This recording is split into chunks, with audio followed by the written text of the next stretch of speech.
Rohan, can you just try and summarise that game and your side's performance? Obviously brave, spirited. There's a lot of belief in that dressing room, even though we haven't performed consistently within games as we'd like, but we've been in every game bar round one, in there competing pretty hard.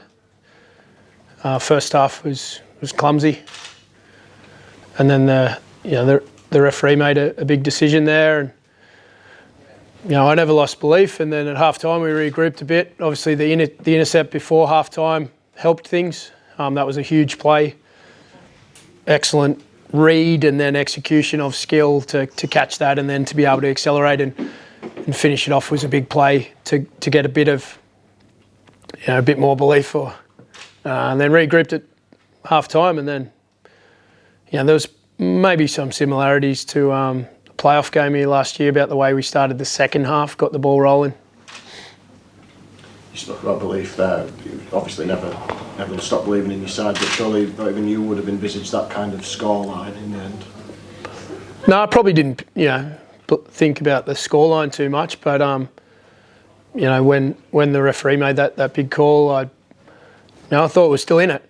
It was going to take a lot of effort and some really good execution, and maybe a few things to go our way. But the things that went our way were, on the back of probably good defence and connected defence, and sometimes you can get an intercept or two or three, I guess. You played with a huge amount of energy in the second half, and brought on a lot by your bench, the likes of Tom Holroyd, Morgan Gannon, having a real impact. What were your thoughts on your interchanges performances? Yeah, Tom's had a really strong season, been very consistent. Came up with some really important plays and good energy. James Donaldson's waited a long time to get that turn, and he added a lot of energy and some quality there.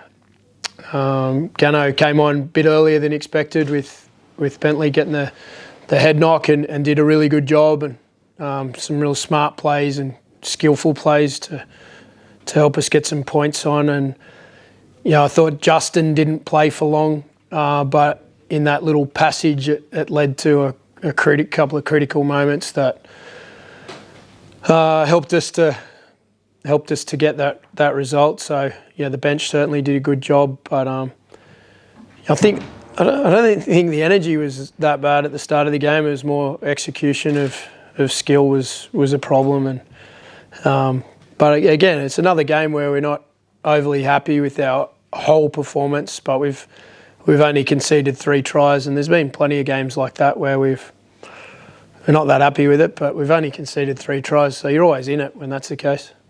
What does a performance like that and a result like that say about the resilience of your players? I mean, not only do you go down to 12 men, but you start the game with plenty of players playing out of position. That must be very pleasing for them to bring. Well, yeah, I'm not sure who was out of position. Ash Hanley's relatively new to fullback, but that's not something we sort of made up yesterday. We've been working on that, him as an option there through the pre-season.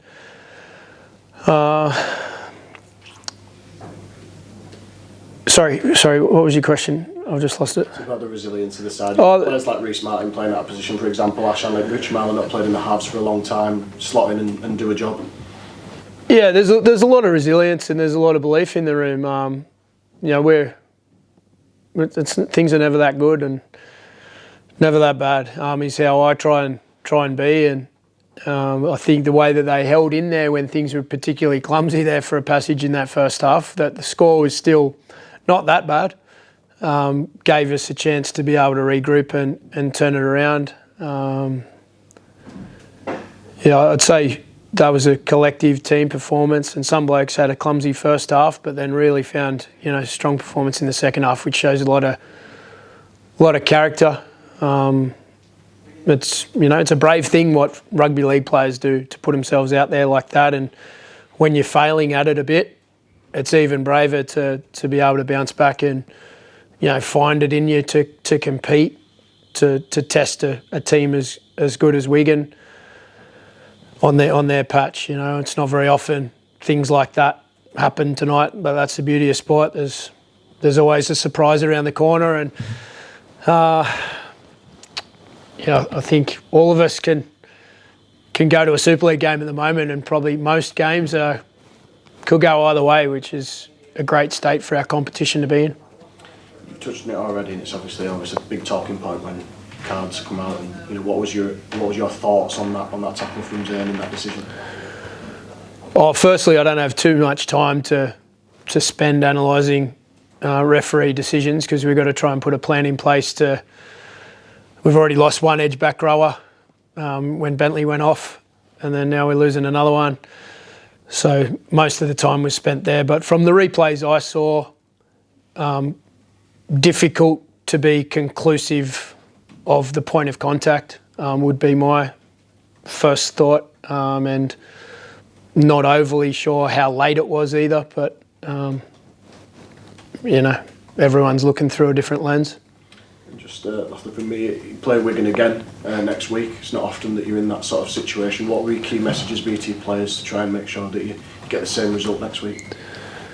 Yeah, recover, and we've put a lot of energy into that game to recover, but we've been doing a really good job at that, finding energy each week, regardless of the performance, good or bad, getting recovered. And next week we might have a chance of trying to apply a game plan that was general, a bit of our footy identity coming out in the second half, particularly with some of the tries and some of the way we played, but there wasn't a lot of particular game plan, so maybe we can take a bit out of that and work out where Wigan might have a weakness or two. Harry took his tries well. Are you happy with what he's given you since he come back? Yeah, Harry's been very good with his defence, particularly. He's a good reader of play, and he trusts his instincts, which is great. And that's what happened there tonight. That big play was him reading the play and trusting his instinct, and then being able to execute it. That one in the first half. The second half one I haven't watched on replay, but I think it was good, patient, right edge defence, and that in itself can apply pressure to the attacking players at times. So he took his chances well in that regard, and he's rolling his sleeves up and chasing kicks hard and carrying the ball in yardage hard. He's competing well. He's a terrific competitor, Harry. How's James Bentley rolled?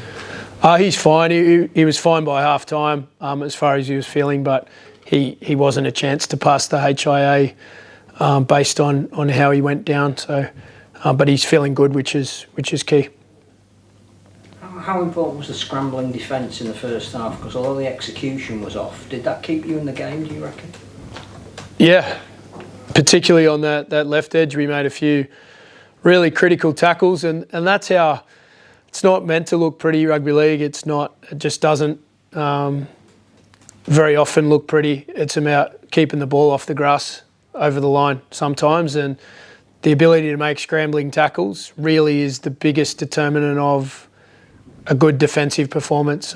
Some people want to look at ruck control and line speed and whatnot. They are important, but regardless of what you execute there, you still have to make those critical tackles near the try line. We were disappointed with the one French scored from the scrum. We were in good position to solve that. But aside from that, there was a lot of excellent defence in the first half that did keep the score close enough to be able to regroup at half time and try and go about things in a different way in that second half. In terms of momentum that you mentioned in the second half, how important was Richie Miles' 40-20 at the start of it? Very much so.